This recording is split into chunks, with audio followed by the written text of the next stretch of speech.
Shalom, damai sejahtera bagi kita semua.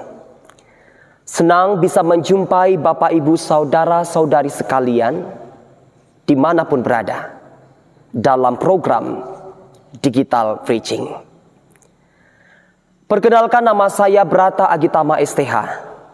Saya adalah tenaga vikaris yang ditempatkan di Resort Manuhing. Sebelum kita bersama-sama mendengarkan dan merenungkan bagian dari firman Tuhan, kita bersatu hati di dalam doa. Kita berdoa.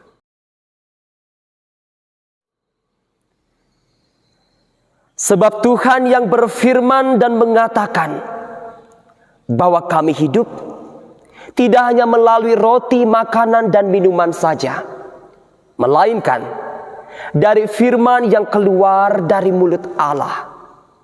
Oleh sebab itu, keberadaan hati kami yang haus dan lapar akan kebenaran firman Tuhan, saat ini Tuhan nyatakan bagi kami, dan kami percaya dengan sungguh firman ini akan berakar, akan bertumbuh dan berbuah di dalam hidup dan kehidupan kami.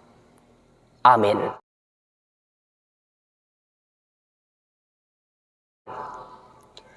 Sesuai dengan nas almanak Gereja Kalimantan Evangelis yang menjadi dasar perenungan firman Tuhan untuk kita pada hari ini, diambil dari kitab Perjanjian Baru, tepatnya Wahyu pasal 22 ayat 12 hingga ayat 16. Di bawah judul perikop kedatangan Tuhan Yesus.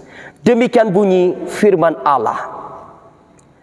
Sesungguhnya aku datang segera, dan aku membawa upahku untuk membalaskan kepada setiap orang menurut perbuatannya. Aku adalah Alfa dan Omega, yang pertama dan yang terkemudian, yang awal dan yang akhir. Berbahagialah mereka yang membasuh jubahnya. Mereka akan memperoleh hak atas pohon-pohon kehidupan dan masuk melalui pintu-pintu gerbang ke dalam kota itu. Tetapi anjing-anjing dan tukang-tukang sihir, orang-orang sundal, orang-orang pembunuh, penyembah-penyembah berhala, dan setiap orang yang mencintai dusta dan yang melakukannya tinggal di luar. Aku, Yesus, telah mengutus malaikatku untuk memberi kesaksian tentang semuanya ini kepadamu bagi jemaat-jemaat. Aku adalah Tunas, yaitu keturunan Daud, bintang timur yang gilang gemilang. Firman-Mu pelita bagi kaki kami dan terang bagi jalan kami. Saudara-saudariku yang diberkati oleh Tuhan kita Yesus Kristus, dalam renungan firman Tuhan hari ini, saya mengangkat sebuah tema kecil, yaitu UPAH, upah. Saudaraku yang diberkati, dalam hidup ini hal yang perlu kita sadari dan hal yang harus kita pahami. Ketika kita berbuat baik maupun ketika kita berbuat jahat, tentunya ada konsekuensi yang kita terima berdasarkan perbuatan kita. Baik kehidupan kita saat ini maupun kehidupan kita yang akan mendatang. Hidup di dunia ini saja, ketika kita berbuat baik, melakukan hal yang benar, menolong orang banyak, menginspirasi banyak orang, memberikan dedikasi, serta memenangkan berbagai perlombaan, kita akan diberikan penghargaan, baik dari sekolah, pemerintah, negara, dan lain sebagainya. Begitu pula ketika kita melakukan hal yang jahat, ada pula yang kita dapatkan. Kita melakukan kriminal, membunuh, mencuri, merampok, kita akan dihukum sesuai dengan undang-undang dan peraturan yang berlaku. Kita melakukan pelanggaran dalam lingkungan sosial, maka kita juga akan mendapat sanksi sosial. Kita akan dibenci, kita akan dihina, dan bisa-bisa saja kita akan dikucilkan. Begitu pula dalam hidup dan kehidupan kita, Bapak, Ibu, saudara-saudariku yang diberkati Tuhan. Ketika kita mendengarkan perintah Allah, ketika kita selalu bersandar kepada Allah, ketika kita melakukan hal yang baik dan benar di hadapan Allah, tentunya kita juga akan mendapatkan upah dari Allah. Firman Tuhan hari ini menyadarkan kita semua dalam penglihatan Yohanes, yakni ia melihat bahwa Tuhan Yesus Kristus, yakni ia yang memiliki otoritas atas segala ciptaan, pada suatu saat nanti ia akan datang ke tengah-tengah dunia ini. Terlebih ia pula yang berhak untuk membawa upah itu, serta membalaskannya kepada setiap orang berdasarkan perbuatan kita masing-masing. Pertanyaannya, bagaimana kita bisa mendapatkan upah tersebut? Sedangkan kita tahu perihal mengikut Yesus itu tidaklah mudah, karena ada banyak sekali arus gelombang kehidupan yang akan kita lewati. Firman Tuhan dengan tegas mengatakan, ketika kita ingin sungguh-sungguh mengikuti Yesus, kita harus berani untuk menyangkal diri dan memikul salib.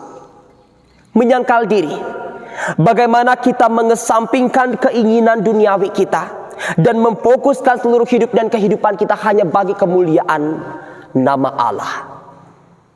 Memikul salib, saudaraku, yang namanya mengikuti Yesus, tidak selalu kita diperhadapkan dengan hal-hal yang indah, hal-hal yang baik, melainkan senantiasa pula kita diperhadapkan dengan berbagai kesulitan. Dengan demikian, Tuhan mau bahwa di tengah kesulitan tersebut kita tetap memikul salib tersebut, meskipun di tengah penderitaan, dan senantiasa meskipun banyak sekali arus gelombang kehidupan yang menimpa kehidupan kita. Ia mau supaya senantiasa kita berkomitmen untuk mengikuti Dia dengan setia sampai akhir hidup kita. Mengikuti Yesus adalah pilihan kita. Ada sebuah lagu yang mengatakan bahwa I have decided to follow Jesus. I have decided to follow Jesus. I have decided to follow Jesus. I turning back. Mengikut Yesus adalah pilihanku. Mengikut Yesus pilihanku. Ku tak ingkar. Mengikut Yesus adalah pilihan kita. Dan kita percaya bahwa ketika kita mengikuti Dia dengan tulus dan setia, tidak ada yang tidak dihitung oleh Tuhan, melainkan senantiasa apabila kita bersandar, percaya, menaruh pengharapan penuh, upah di depan saya dan di depan saudara sekalian. Upah itu menanti kita, asalkan kita tetap setia, percaya, bersandar kepadanya, serta tidak jemu-jemu untuk berbuat baik. Tuhan menolong kita semua, memberkati kita semua dalam memahami firman Tuhan hari ini. Amin. Kita bersatu hati di dalam doa. Kita berdoa.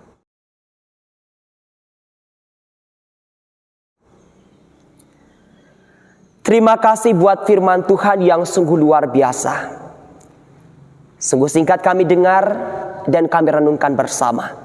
Tetapi kami percaya dengan sungguh firman ini ditulis dalam loh hati kami dan kami kalungkan dalam leher kami, sehingga kemanapun kami berada, oh Tuhan, firman ini yang boleh mengingatkan kami. Firman Tuhan mengajarkan bagi kami supaya kami tidak jemu-jemu untuk berbuat baik, percaya kepada Tuhan dan senantiasa bersandar kepada Tuhan. Tuhan yang berhak untuk membalaskan itu semua berdasarkan perbuatan kami masing-masing.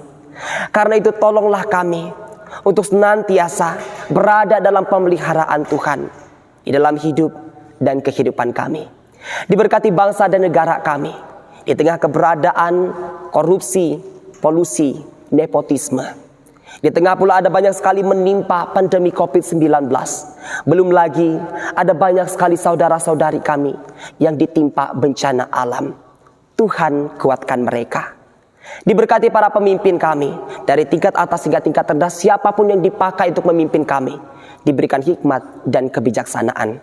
Gereja-gereja, terkhususnya gereja Kalimantan Evangelis GKE kami tercinta, baik dari tingkat resort, bahkan tingkat jemaat. Tuhan memberkati. Sehingga tugas dari panggilan gereja, bersaksi, bersekutu, dan melayani, semakin diwartakan. Karena itu pakai setiap pendeta, penetua diakon, pekabar Injil, guru-guru agama, pikaris, bahkan tenaga sukarela.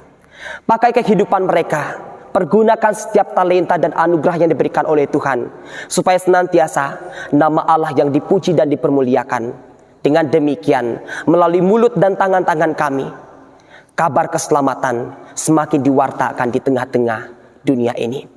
Diberkati setiap jemaat Tuhan, untuk setiap usaha dan pekerjaan kami diberkati, dan pergumulan kami serahkan itu semua hanya ke dalam tangan pengasihan Tuhan. Di dalam nama Yesus kami berdoa dan bersyukur. Amin.